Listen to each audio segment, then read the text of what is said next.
Chapter 53, The Persian. Michael went back to staring at his rosary, as that memory began playing out in his head, as he thought over how he and Nikki had met. The 70s.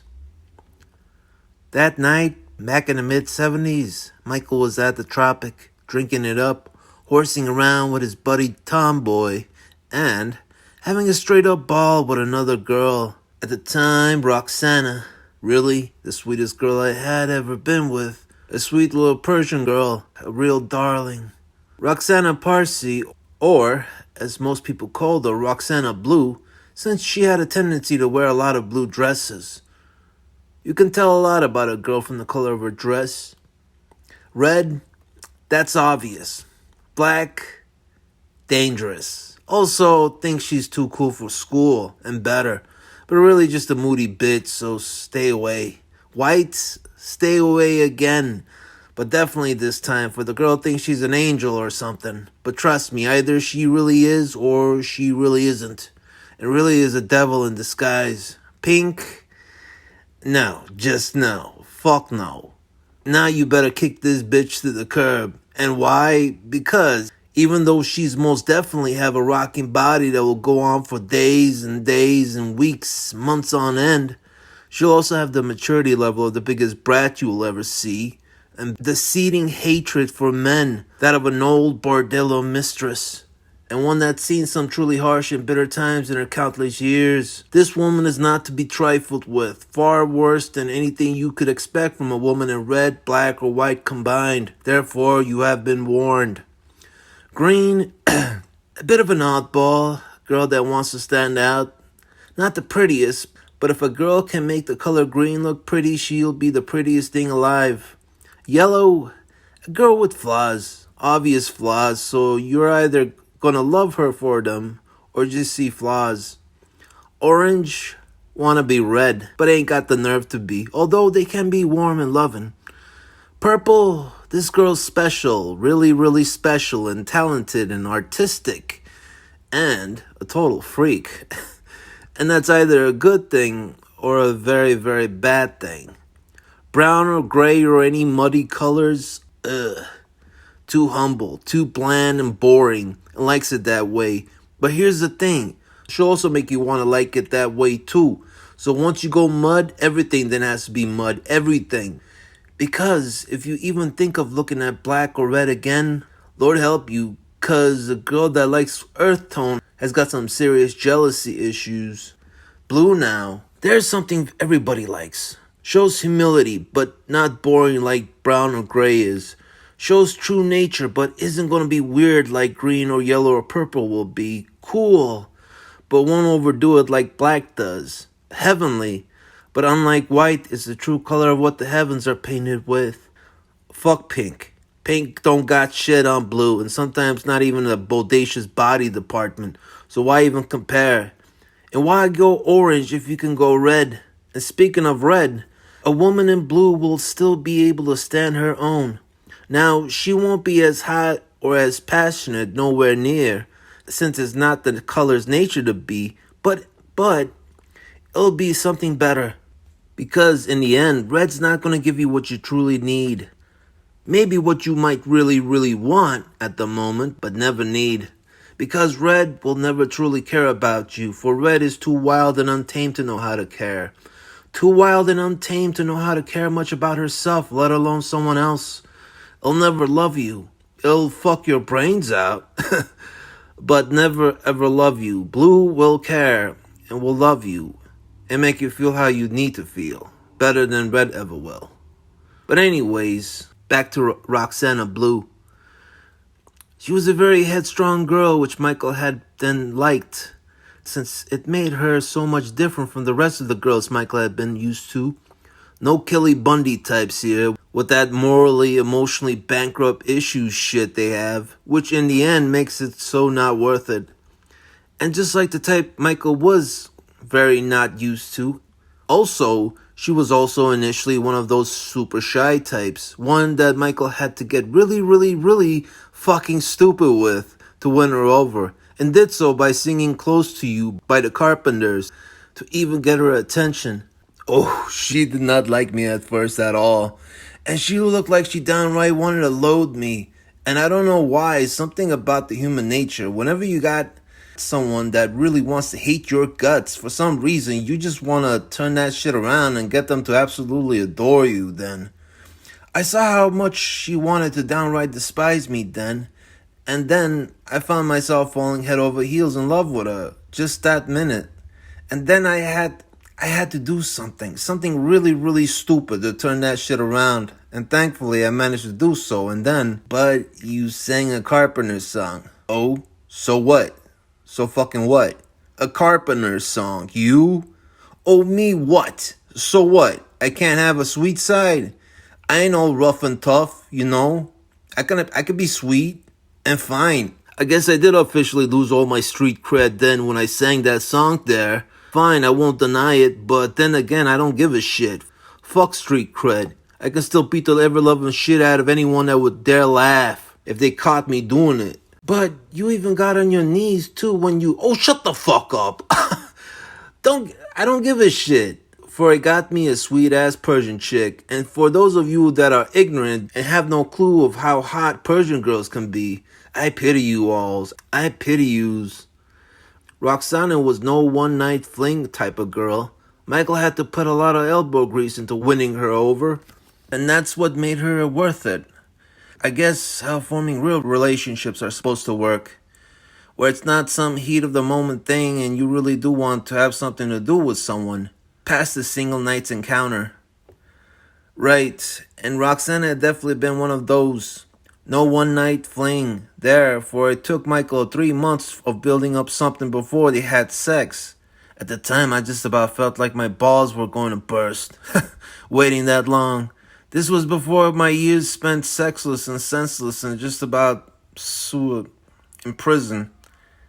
So yeah, back then I was at least getting some every other day. Well, almost. What feels like, at least. And damn, Roxy. I mean, those beautiful thick-ass legs of hers. Just about felt like a vice clamped on them. My junk, that is. Clamping down every time I saw her strutting those babies around. Clamping down, tighter and tighter every sexless night that went. But the wait was worth it. It didn't matter that she didn't know what the fuck she was doing.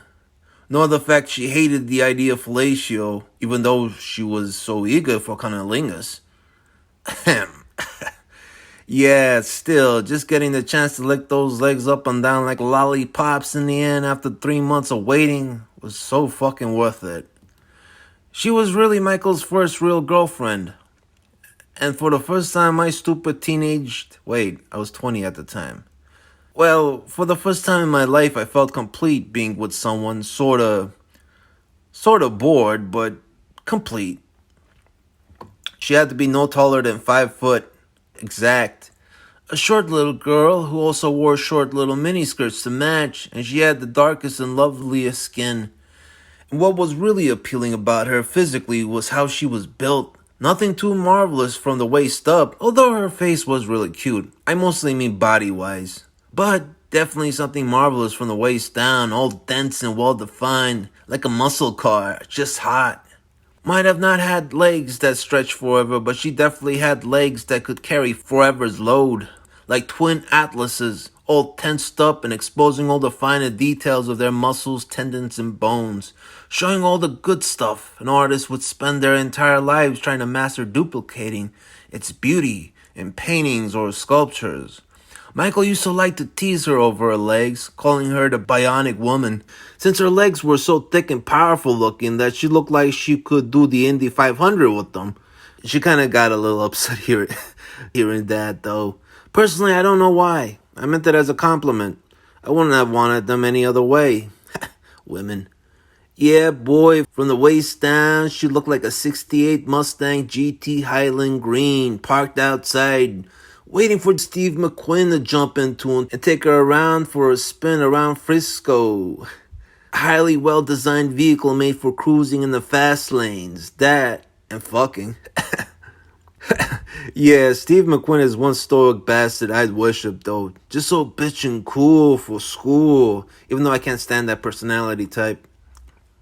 That night at the Tropic, it was Madboy, Tomboy, and Miss Parsi, all the way at the back, shooting pool, while Led Zeppelin's Achilles' Last Stand played over the airwaves. You haven't had a hot time at a bar unless you've had that experience there. There and back then, listening to that glorious music when it was still brand spanking new and the band was together. How can I even begin to explain it? Of course, Tomboy was just sitting it out, playing scorekeeper while eyeing any biker pricks that walked in. Hey Tommy, you keeping score or you looking to score? Which is it? Snapped Michael. What score, Michael? You've pocketed only 2 and the last one was a cue ball, you doofus, snapped Tomboy back. It was a hot summer night, and Michael had spent most of it drinking ice-cold beers to keep himself cool. They all had a pretty bitchin' cool buzz going, and there was no real pool game going on, except for Miss Parsi, who had been wiping the floor with the two, both Michael and Tomboy, all night long. Yeah, but I wasn't into it to play pool. She might have been taking the game seriously, but my game was something completely different. Supposedly, her story was she was born natural at the game, started off playing pool at the right old age of 6. Her and her father used to travel the East Coast, hustling people out of money. The act being her father would bet Roxana on the game, and against some real pool sharks, and seeing that the man had dragged in a little girl at that time, to shoot it out with them, and over some real cold earned cash. I mean, yeah, who would have thought she'd be that good? Hustle or not, and a little girl too. Did you ever lose a game? Michael had asked her once. Nope. I even played and beat Luther Wimpy Laster one night and had the old man fork over $2,000 in embarrassment. Roxana had replied, smirking with her lips as they cracked from too much glass. I'd like to see you crack those lips around my... Who? I don't know. My dad said he was some great pool champion from back in the 60s. The hell you say? Michael had responded, more fixated on other things than the actual conversation. Of course, tonight, Michael wasn't really that much into the game either, as he was more into this pretty little Persian girl. You think I'm a sex fiend now in my 30s? You should have seen me then. I swear, at 20, I don't think I had spent a waking minute without having it cross my mind at least a half a dozen times or so. Michael loved to ogle just about every part of a woman, but Miss Parsi had made him a legs man then, through and through. And tonight, viewing her strut around the table with those works of art was all the recreation he needed. Damn, I need to take this girl dancing sometime and see those babies put to work. Her stuff was really something, and the way she moved it was something else, bending all over the table, lining up her shots with her stick, and pretending not to notice Michael ogling her man crushes as he did from the back. What a pair of clamps she's got there. Damn, makes me wonder. And then all of a sudden, Michael said something really, really, really fucking stupid. Really, really. Considering how stupid horny drunk he had now become with the beers and watching her like he had been all night long. Stupid. Real stupid, but now too stupid, since it was so stupid that it was no longer possible of any redeeming quality to come out of it. And no matter if Michael had said it by mistake or hadn't, it was something so stupid now that it became something downright insulting to the core, something that was so despicable and in such bad taste, one that would have been for the history books, but was so shameful and embarrassing that the editor decided to leave out the stuff of legend. Damn, I can see why men in your country will do anything to keep their women covered up. Said Michael teasingly, but then realized what he had just done. Ah, shit! The fuck did I just say? Roxana then turned around and just looked at Michael. Just looked. And Michael now felt like if the woman was to lash out and murder him with a pool stick that very second, there was no court in all the world that would have not dismissed it for there not being any just cause. But fortunately for Michael, Roxana didn't seem to be too bothered by it. Michael, you're thinking of the Arabs. Iranian women don't cover themselves like they do in other Middle Eastern countries. I mean, from what I've heard, the Shah likes to claim their women dress more skimpily in Tehran than they do in Paris. Michael said nothing. He felt too afraid of what else might spew from his mouth after what he had just said. But seeing Roxana smiling up at him now made him feel more at ease. Maybe it's not as bad as I'm making it out to be in my head. Well, I've said tons and tons more stupider shit than that. Way, much more. Funny. Funny how the mind can sometimes blow things up worse than they really are. Really? That's how it is over there? Maybe you should take me there sometime. Michael now responded with, while wiggling his eyebrows. Okay, now I'm not even sure of how bad that there was, and maybe I should stop. Before I say something truly offensive, Roxy here truly loses her patience with me. But then again, a country full of foxy, dark-skinned babes like her, wearing super short miniskirts. Yeah, I'm really tempted now. Take me there. Michael called out Roxana as she looked back at him snarkily. I'm from Rochester. Michael, give the girl a break, snapped Tomboy as if he had nothing better to do. Madboy then smiled crudely up at Tomboy, and as if to tell him he'd be shooting pool with him next if he didn't stop with the badgering. But then Michael shrugged it off and thought over the matter, and felt keen to just be himself and not to feel ashamed over anything. I am who I am. It's got me this far in life, and life's been great, so... And then came an idea, which turned out to be the worst idea he had that night yet. Michael tried to think of something funny, kinky, and really stupid to do, which he was sure to rebound with Roxy with, after the last couple of off-putting transactions. So what I did was this. As Roxana was once again wrapped over her table lining up a shot, Michael stepped right behind her into position to be putting himself in a world of pain. Yeah, right now I feel like I deserve this too. As Roxana Blue took one last readying motion back with her stick, the stick connected with Michael's nether region. And now, oh my god, I'm sorry, did I just... Looking back with concern, Roxana then noticed how Michael was giggling from his nose while holding in the waterworks. Notice how the idiot had done it on purpose. Michael, what the hell is wrong with you, man? Are you that much of a perverted freak? Sit down and twirl, Tommy, replied Michael as he sounded like he had just gone through reverse puberty.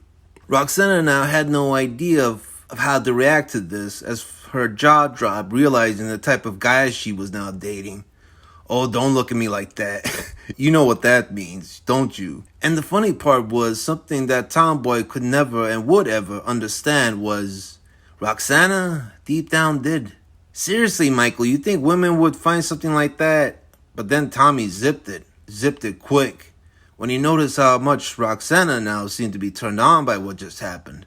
As she no longer had her jaw wide open, was smiling as she started to get perversely turned on, putting the boy in such pain. Started digging into the whole S&M shit. Keep stepping to the dark side, Roxy. Soon I'll have you dropping to your knees too for me. I mean, give me a break, really. With that I don't do blowjob shit. You with your relationship shouldn't revolve around sex. Well, sorry, honey, but it does.